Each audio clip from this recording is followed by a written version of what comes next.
Maranata. Glória a Deus pela presença de cada um de vocês aqui. Também, né? Eu pensei que ia estar todo mundo, viu, Neta? Eu pensei que ia estar todas as mulheres. Mas ainda bem que ficou nós três, ficou nós duas até o final, viu, Neta? Que até Vana abandonou a gente. Neta toda bonita ali, é a Rainha Esté, viu? Ela veio caracterizada da Rainha Esté. Eu vim representar a mulher samaritana, por isso que eu estou mais pobrinha. Mas que esse sábado seja um sábado de bênção e alegria para cada um de nós. Vou tirar aqui a minha máscara aqui.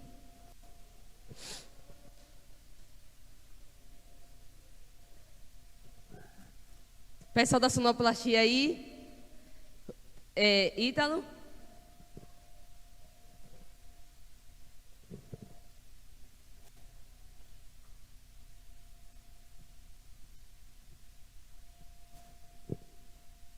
Vamos ver se o slide, o computador ali coopera para o slide poder aparecer. Mas para adiantar, né, o nosso lado, vamos abrir lá no livro de João, no capítulo 4. E como já teve a introdução aqui da Escola Sabatina, nós estamos falando sobre a mulher samaritana. Né? Quantos conhecem aí a história da mulher samaritana? Deixa eu ver as mãos aí de quem conhece essa história. Então nós vamos ler toda, porque tem muita gente ainda que não conhece. Enquanto o nosso slide ali aparece.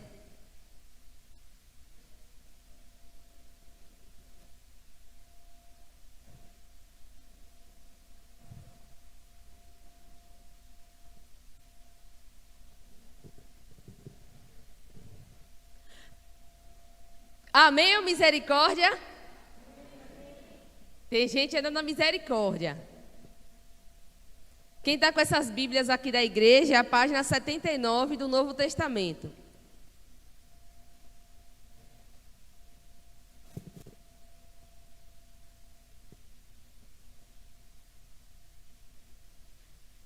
Agora estamos chegando no amém.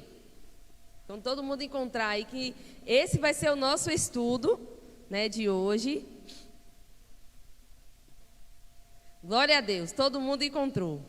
Oremos. Santo, Santo Deus, eterno Pai, que a tua santa e poderosa mão, Senhor, meu Deus, esteja sobre cada um de nós. Que venhamos entender, ó Deus, extrair o melhor dessa história e que possamos entender o porquê o Senhor deixou escrita para cada um de nós. Que o teu Santo Espírito fale individualmente com cada um dos que estão aqui. Que ao olhar para frente eles não vejam Rayane, mas vejam alguém que o Senhor escolheu para trazer essa mensagem. Em nome do Senhor Jesus é que eu te peço. Amém. A partir do verso 1. Muito obrigada. Sonoplastia tá. João aí tá dando essa força. Vamos lá.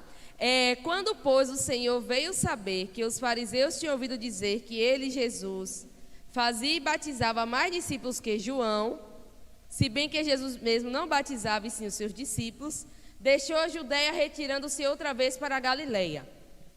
Verso 4. E era-lhe necessário atravessar a província de Samaria. Chegou, pois, a uma cidade samaritana chamada Sicar, perto das terras que Jacó dera a seu filho José. Estava ali a fonte de Jacó. Cansado da viagem, assentou-se Jesus junto à fonte, por volta da hora sexta.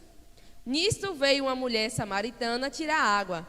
Disse-lhe Jesus: dá-me de beber, pois seus discípulos tinham ido à cidade para comprar alimentos. Então lhe disse a mulher samaritana: como sendo tu judeu, pedes de beber a mim, que sou mulher samaritana? Porque os judeus não se dão bem com os samaritanos. Replicou-lhe Jesus: se conheceras o dom de Deus e quem é que te pede, dá-me de beber, tu lhe pedirias e ele te daria água viva. Respondeu-lhe ela: Senhor, tu não tens com que tirar água do poço, com que tirar, e o poço é fundo. Onde, pois, tens a água viva? És tu, porventura, maior do que Jacó, nosso pai, que nos deu o poço do qual ele mesmo bebeu, e bem assim seus filhos e seu gado? Afirmou-lhe Jesus: quem beber desta água tornará a ter sede. Verso 14. Aquele, porém, que beber da água que eu lhe der, nunca mais será sede. Pelo contrário, a água que eu lhe der de beber será nele uma fonte a jorrar para a vida eterna. Disse-lhe a mulher: Senhor, dá-me de beber dessa água, para que eu não mais tenha sede, nem precise vir aqui buscá-la. Disse-lhe Jesus: Vai chamar teu marido e vem cá. Ao que lhe respondeu a mulher: Não tenho marido. Replicou-lhe Jesus: Bem disseste, não tenho marido, porque 5 maridos já tiveste, e esse agora que tens não é teu marido. Isso disseste com verdade. Verso 19. Senhor, disse-lhe a mulher: Vejo que tu és profeta. Nossos pais adoravam neste monte. Vós, entretanto, dizeis que em Jerusalém é o lugar onde se deve adorar. Disse-lhe Jesus: Mulher, podes crer-me que a hora vem, quando nem neste monte, nem em Jerusalém adorareis o Pai. Vós adorareis o que não conheceis, nós adoramos o que conhecemos, porque a salvação vem dos judeus. Verso 23. Mas vem a hora e já chegou, em que os verdadeiros adoradores adorarão o Pai em espírito e em verdade, pois são estes que os pais procuram para seus adoradores. Deus é espírito, e importa que os seus adoradores o adorem em espírito e em verdade. Eu sei, respondeu a mulher, que há de vir o Messias chamado Cristo. Quando ele vier, nos anunciará todas as coisas. Disse-lhe Jesus: Eu sou o que falo contigo. Neste ponto chegaram seus discípulos, e se admiraram que estivesse falando com uma mulher. Todavia, nenhum lhe disse: Que perguntas, ou por que falas com ela? Quanto à mulher, deixou seu cântaro, foi à cidade e disse àqueles homens: Vinde comigo e vede um homem que me disse tudo quanto tenho feito. Será porventura o Cristo? Saíram, pois, da cidade e vieram ter com ele.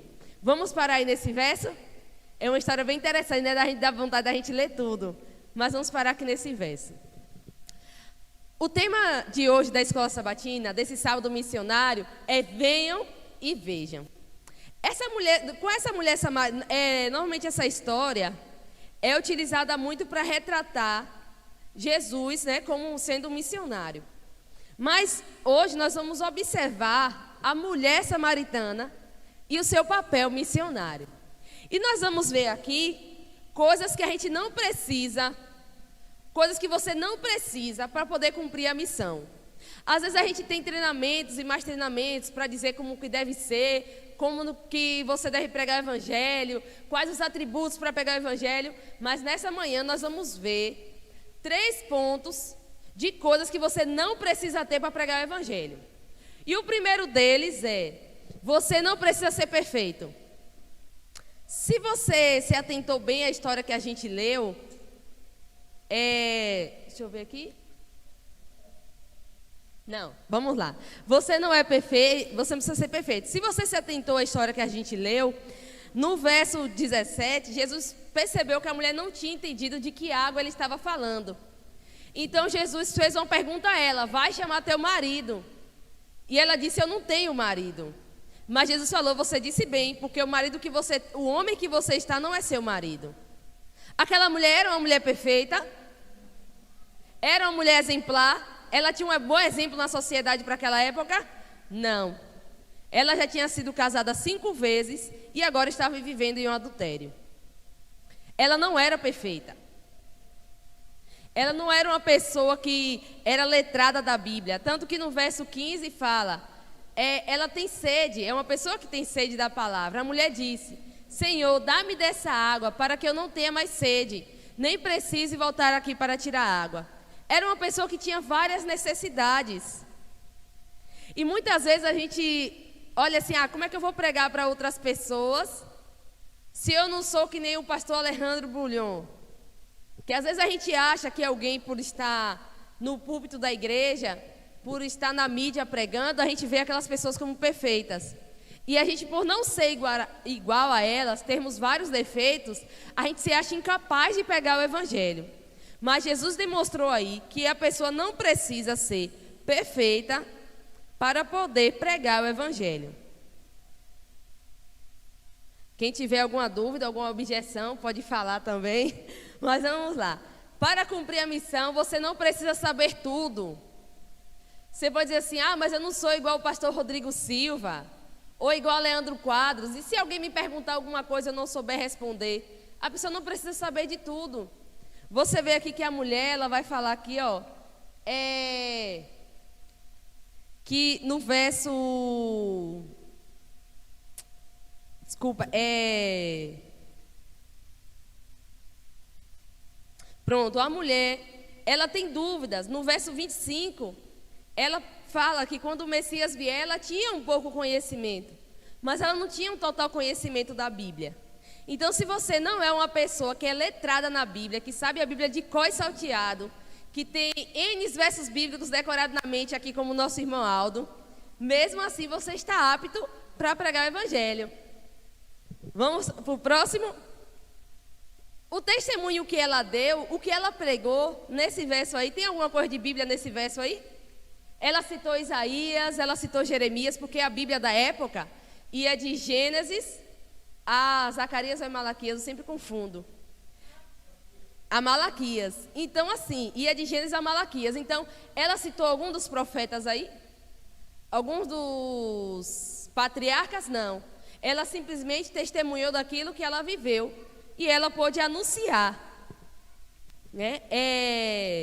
E nesse verso, nesse você não precisa saber tudo, muitas vezes a gente usa algumas desculpas como: eu tenho vergonha, eu não sei dar estudos bíblicos, eu não conheço bem da Bíblia, eu já não tenho mais idade para isso, ou então eu sou muito jovem para isso, as pessoas não vão dar credibilidade. E a mulher, a história dessa mulher vem para refutar todas essas desculpas. Né? Tem um ditado que diz, né? Quem quer faz o quê? Quem quer faz. Quem não quer, inventa uma desculpa. Então, a gente vê que não há desculpas para... É para lá, né, que aponta? Pronto. Você não precisa também ir tão longe. Às vezes a gente fica observando essas missões que tem na África, em locais pobres, em locais humildes, ou em locais onde tem muita perseguição aos cristãos, como no Irã. E às vezes a gente gostaria de estar lá nessa adrenalina pregando o Evangelho. Mas essa história também nos mostra que a gente não precisa ir tão longe. O ministério dessa mulher foi a cidade onde ela morava. Chama-se de cidade, mas nós poderíamos descrever também como um povoado. Aquela mulher, ela pregou para os seus vizinhos, para os seus familiares. Possa ser que ali ela pregou para algumas pessoas que fossem os seus tios, os seus primos, porque esse negócio de migração surgiu bem depois, né? Mas as famílias normalmente cresciam e viviam na mesma cidade. Naquele momento que ela foi pregar, ela pregou para pessoas próximas. E qual tem sido a nossa luz brilhando para essas pessoas próximas? Nós temos dado a devida importância para pregar para a nossa família, para os nossos vizinhos, para os nossos colegas de trabalho, para as pessoas que estão próximas a nós. Às vezes, quando é para visitar um hospital, visitar um abrigo, ir pregar em outro local, a gente tem ânimo. Mas quando é para pregar para os nossos vizinhos, para as pessoas que estão próximas a nós, muitas vezes nós negligenciamos. Então, essa história também nos mostra que a gente não precisa ir tão longe para poder pregar o Evangelho. Então, só recapitulando aqui. Nós não precisamos de 3 coisas. Quais 3 coisas que a gente não precisa?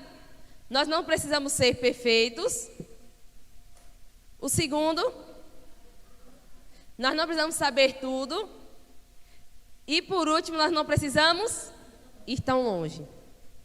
Com esses 3 nãos aí, mostra que todos que estão aqui têm a capacidade para pregar o Evangelho. Todos aqui estão aptos para pregar o Evangelho. E agora nós vamos também saber o que a gente precisa, né? Nós também vamos ver 3 coisas que nós precisamos para cumprir a missão. A primeira dela é: você deve priorizar a missão. Se a missão não é uma prioridade na sua vida, você nunca vai ter tempo para pregar para pregar o Evangelho. Aqui diz o seguinte, ó: assim como para Jesus é mais importante do que até comer e beber. Vamos ver aqui, ó, no verso 31 e 32, diz o seguinte: nesse inteirinho, os discípulos lhe rogaram: dizendo: Mestre, come. Mas ele lhe disse: Uma comida tenho para comer que vós não conheceis. Então assim, o verso 34, disse-lhe Jesus: A minha comida consiste em fazer a vontade daquele que me enviou e realizar a sua obra. A mulher também, quando ela pegou o seu cântaro já estava cheio de água. Ela poderia dizer assim: Jesus, então espera aí que eu vou ali levar meu vaso de água para não dar viagem perdida. Mas a urgência para ela, pregar o evangelho se tornou tão prioridade em sua vida, que ela deixou o seu cântaro cheio de água, porque assim ela poderia ir mais rápido à cidade anunciar que tinha conhecido o Cristo. Então, qual tem sido a nossa prioridade aqui nessa vida? Qual tem sido a nossa prioridade agora como cristãos? Irmãos, e abrindo um parêntese aqui, porque não tem como a gente falar da Bíblia e não falar de profecia. Nós somos uma igreja profética. A igreja adventista nasceu de um movimento profético. E nós temos deixado de estudar as profecias. E a Bíblia diz que por falta de profecia, o povo se corrompe. Nós, assim, gente, eu acho que a geração daqui, por mais velho que você seja, você nunca viveu uma época como essa. A humanidade já viveu tempos terríveis. Já, sim, vivemos sim tempos terríveis. Mas sempre de um lado ou de outro. Nós estamos vendo agora o mundo se destruindo como um todo. A decadência moral está grande demais. A pornografia tem invadido a internet. Não tem como você ver nada na internet sem ver pornografia. Assim, é porque está acessando sites? Não, você abre o Instagram, você vê pornografia. Você abre o Facebook, você vê pornografia. Se você vê um filme, por mais inocente que seja o filme, tem pessoas usando drogas como se fosse algo normal. Como se fosse bebendo uma cerveja, algo assim. As pessoas estão banalizando as coisas. Nós estamos vivendo aquela época que os profetas diziam que o bem é chamado de mal e o mal chamado de bom. Se você é uma pessoa boa, você é besta. Se você é uma pessoa mal, você é esperta. E os tempos estão se cumprindo.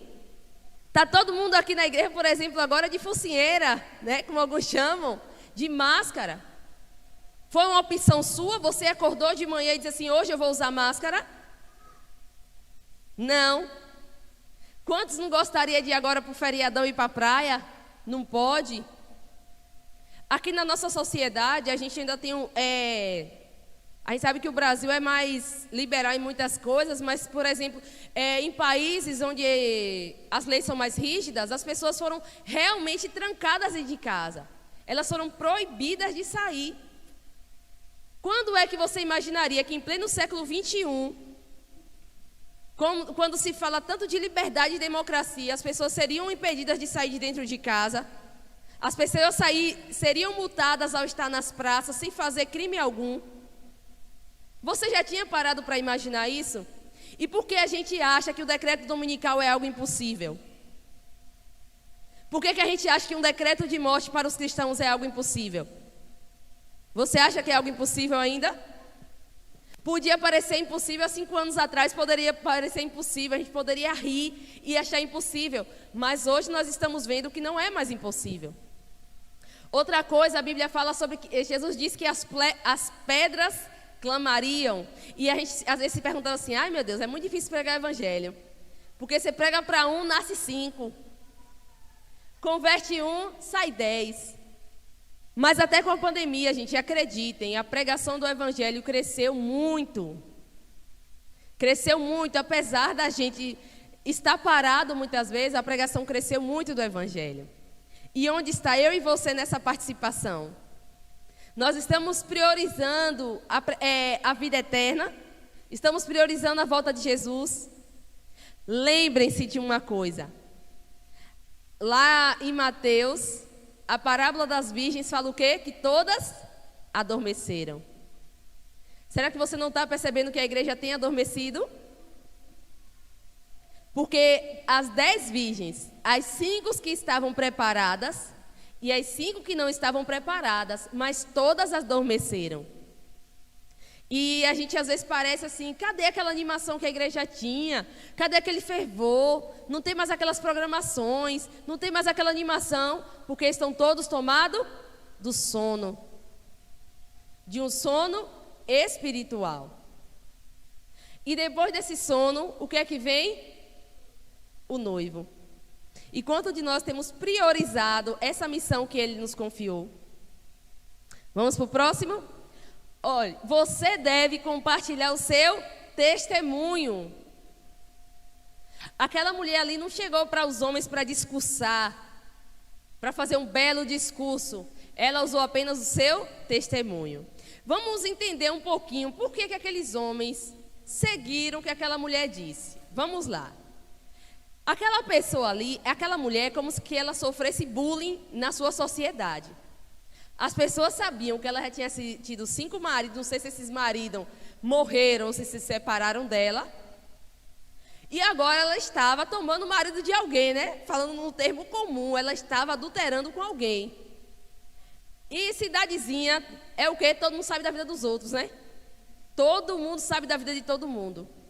Então nós podemos imaginar aquela mulher que ela andava de cabeça baixa. Ela evitava as pessoas. Alguns estudiosos dizem que essa hora sexta seria mais ou menos a hora do almoço.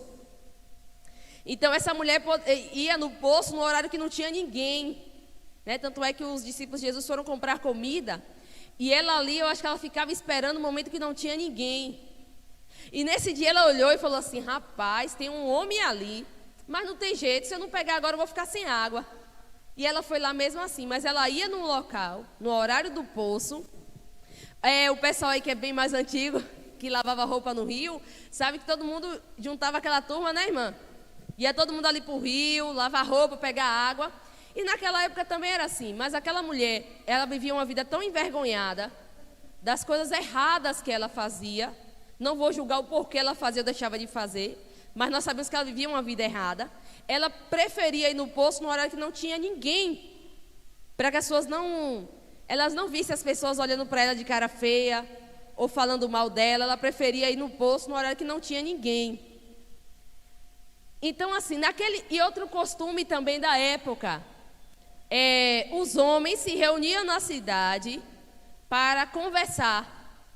Existia esse costume de os homens, tanto que na história de Ruth, você vai ver que Ruth, quando chama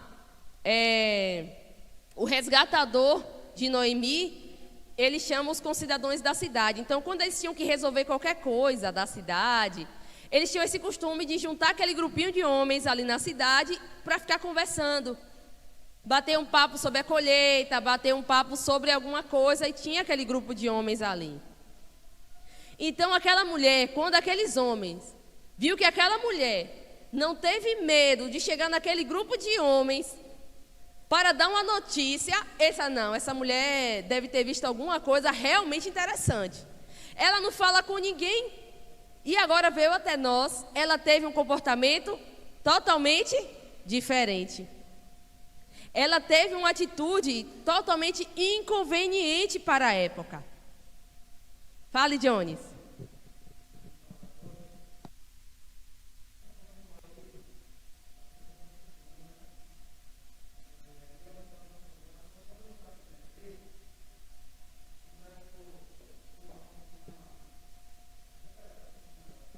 Minutinho só, porque assim, quando você está falando, o pessoal...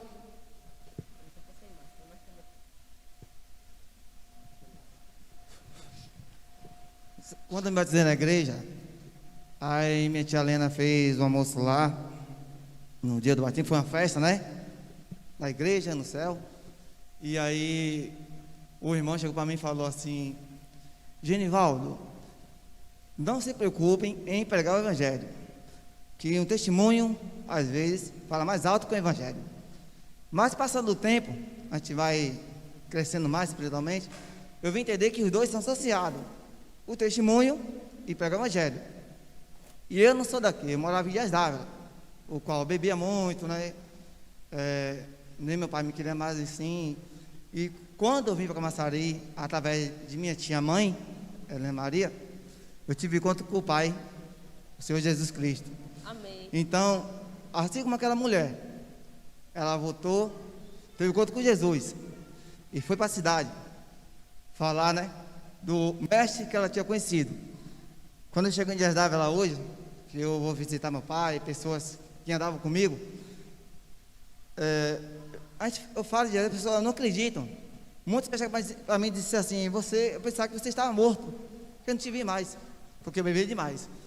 Mas, disse não, eu morri para o mundo e nasci para Jesus. Amém. E o meu maior testemunho, todo dia para Deus, que não é fácil, é testemunhar primeiro dentro de minha casa, que eu tenho uma grande responsabilidade. Tenho minha esposa, meus 2 filhos e Thaís, 4.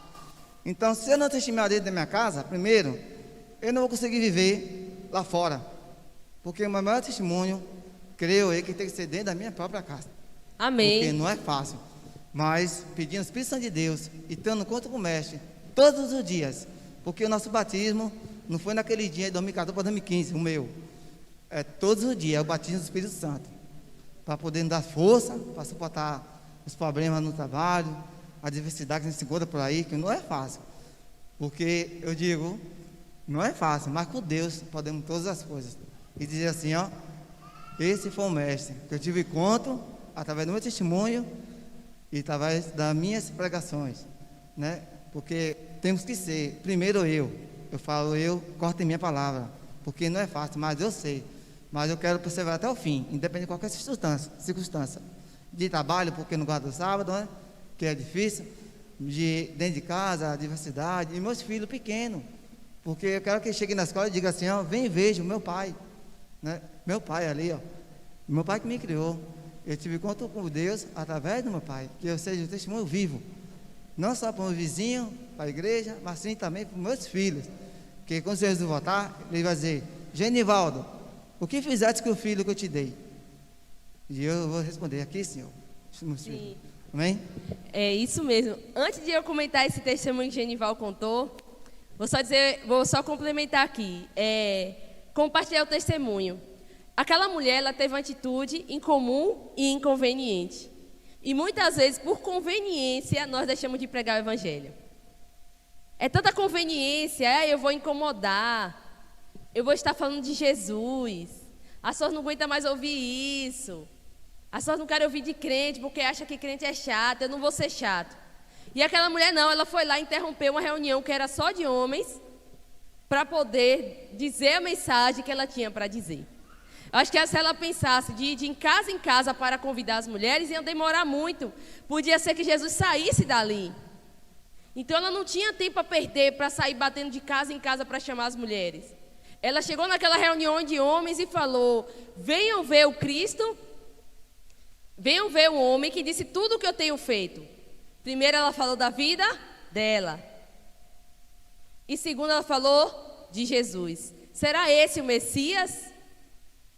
Então aqueles homens tomaram um choque com aquela situação.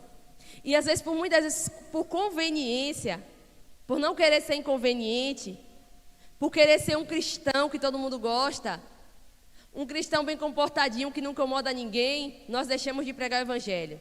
Nós preferimos agradar os homens do que agradar a Deus. E o último aqui, que é, você deve se encontrar com Jesus. É interessante o testemunho que Genival contou da vida dele, que é o seguinte, ele pôde testemunhar porque ele teve um encontro com Cristo, porque ele teve uma experiência com Deus, uma experiência que mudou a sua vida. E para mim, gente, de tudo que eu falei aqui hoje, se você esquecer de tudo, lembre-se pelo menos desse ponto aqui. Para eu pregar o evangelho, eu preciso ter uma experiência com Cristo. Às vezes eu não estou pregando o evangelho, não é porque eu tenho vergonha, não é porque eu acho que tenho que ir para longe. Às vezes eu não estou pregando o evangelho porque eu não tenho uma experiência com Cristo. Aquela mulher, ela teve uma experiência com Cristo e ela não pôde ficar calada. No seu momento ali com Deus, ela não pôde ficar calada depois do encontro verdadeiro que ela teve com Cristo. Ela não teve tempo ali de desmanchar o seu relacionamento errado que ela estava. Ela não teve tempo de pegar o seu cântaro e levar água para casa. Naquele momento que ela teve um encontro com Deus, Deus mudou a vida dela. Ela sentiu jorrar dentro dela, brotou a água viva que Jesus prometeu para ela. Mas isso só foi possível porque ela teve uma experiência com Cristo. Se naquele momento que Jesus falasse, dá-me de beber, ela dissesse, não vou lhe dar de beber não, que você é judeu, pegasse o cântaro dela e caísse fora, não falasse nada com Cristo, ela ia ter o que para testemunhar? Ela não ia ter nada para testemunhar. E às vezes nós não temos nada para testemunhar porque nós não temos relacionamento com Cristo. Se eu não me encontro com o Salvador, como é que eu vou testemunhar de quê? De quem? Digamos que seu cabelo aí, você deu um problema no seu cabelo caiu todinho. Né? As meninas sabem bem o que é isso, esse trauma de cair o cabelo. Seu cabelo caiu todinho. Aí de repente você foi num lugar, aí lhe deram um produto lá que fez seu cabelo voltar ao normal em uma semana. Em uma semana seu cabelo voltou, bater no ombro, daqui a pouco seu cabelo está crescendo, está brilhoso, está lindo. Você ia ficar calada? Quando você chegasse no trabalho, você ia dizer o quê? Meninas, tem um produto ali maravilhoso. Onde quer que você chegasse com suas amigas, você ia dizer. Aí quando as meninas vissem seu cabelo diferente, ia dizer, você passou o que no cabelo? Elas iriam indagar e você teria orgulho de responder, não, foi um produto maravilhoso, paguei 150 no produto, mas valeu a pena, porque meu cabelo está bonito. Você teria aquela vontade de falar para as pessoas de boca cheia. Até, às vezes, o assunto não ia ter nem nada a ver com o cabelo, mas vocês iam dizer, menina, vocês estão vendo que o meu cabelo está bonito? Comprei um produto ali caríssimo, mas que valeu muito a pena. E é essa mesma forma de pregar o Evangelho. Se eu tenho um relacionamento com Cristo, eu vou ter vontade de falar dele. Mas se eu não tenho um relacionamento com Cristo, eu vou ter vontade de falar dele o quê? O que eu vou falar de Cristo? Nós precisamos, como essa mulher, questionar a Deus, questionar mesmo a Deus, e não questionar de Deus, mas questionar, Senhor, por que isso, por que aquilo, Senhor, me ensina isso aqui. Eu não entendi essa passagem bíblica, eu não estou entendendo, Senhor, o que o Senhor quer me ensinar. Me ajuda a compreender o que o Senhor quer me ensinar com essa provação que eu estou passando. Ao invés de você questionar, Senhor, por que eu estou passando por essa provação? Nós precisamos ter um relacionamento com Cristo. Essa época difícil que estamos vivendo, as doenças psicológicas estão assolando as pessoas. Eu não sei se vocês já viram algumas pessoas falarem o seguinte, eu já ouvi umas 4 pessoas falarem para mim o seguinte, eu tento chorar e não consigo, e eu não sei porque eu não consigo chorar, me dá vontade de chorar e eu não consigo chorar. Tudo isso é a pressão que as pessoas estão vivendo. E nós, como cristãos, no programa que a gente fez com Jaelza aqui ontem, ela falou algo bastante interessante. O cristão, ele também sofre. O cristão, ele é de carne e osso. O cristão também se entristece. Mas é nesse momento de dificuldade, é nesse momento de maior provação que Deus, ele quer se revelar a nós. Vou ler um texto aqui de Ellen White que diz o seguinte: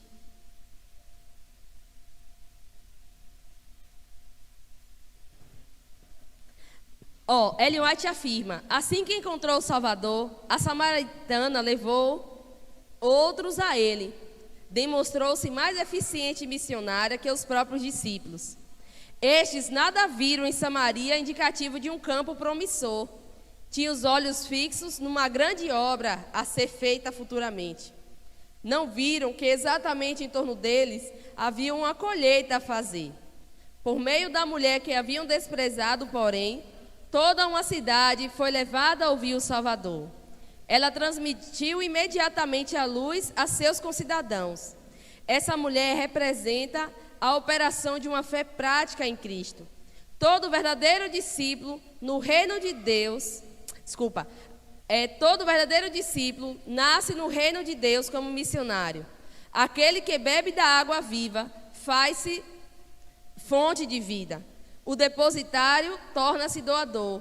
A graça de Cristo na alma é uma vertente no deserto. fluindo para refrigério de todos e tornando os que estão prestes a aparecer ansiosos de beber da água da vida. Ainda está lá em desejado de todas as nações. Então, ainda hoje, Deus usa homens e mulheres para dar de beber a esse mundo. Nós ouvimos aqui o testemunho da irmã também, deixa eu lembrar o nome dela aqui. Deixa eu ver aqui se eu consigo achar. A irmã Henri, não é? Henri Nascimento, isso. Ela é uma senhora de 72 anos. E ela dá estudo bíblico a 57 pessoas. Eu não sei se no vídeo vocês conseguiram prestar atenção. Ela dá estudo bíblico a 57 pessoas. Ela diz que todos os dias de manhã ela acorda às 4 da manhã, passa 1 hora ali no seu... lendo a palavra e orando. Aí durante a manhã ela faz as coisas de casa, ela cozinha, ela varre a casa, faz as coisas dela, almoça, descansa e faz um cronograma, que é o caderninho que ela tinha. Ela tem um cronograma onde ela visita todos os estudantes bíblicos, se eu não me engano, uma vez a cada 2 semanas. Ou uma vez a cada 2 semanas. Então ela faz isso para poder dar conta. E ela já levou mais de 2.000 pessoas ao batismo. E quando perguntam a ela sobre assim, o que é que ela acha de tudo aquilo, ela é uma pessoa bem humilde, que ela fala: eu sou apenas um vaso nas mãos do Senhor. E assim como ela, você deseja ser um vaso nas mãos do Senhor? Ídalo, prepare a música A Colheita, por favor. Então, assim, se vocês querem ser um depositário da verdade, sair pelo mundo e fazer o convite, venham e vejam. E quer mostrar o mundo ao Salvador, vamos ficar todos de pé e cantarmos esse hino com todo entusiasmo, crendo que o Senhor pode capacitar cada um de nós.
eterno Pai, nos colocamos aqui, Senhor, à tua disposição, meu Pai.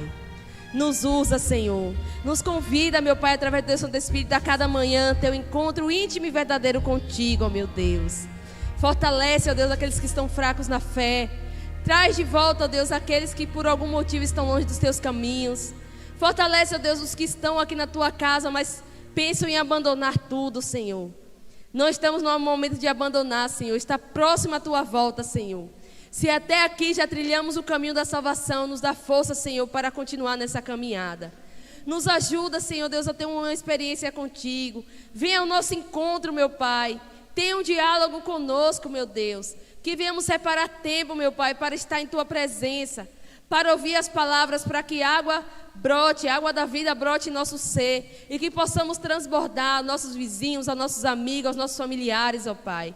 Tira de nós aquilo que nos impede de ter um relacionamento contigo. Tira as barreiras, ó Deus, que colocamos para não pregar o teu evangelho. Nos usa, Senhor, e nos liberta de todo mal. É que eu te peço e agradeço no nome do Senhor Jesus. Amém.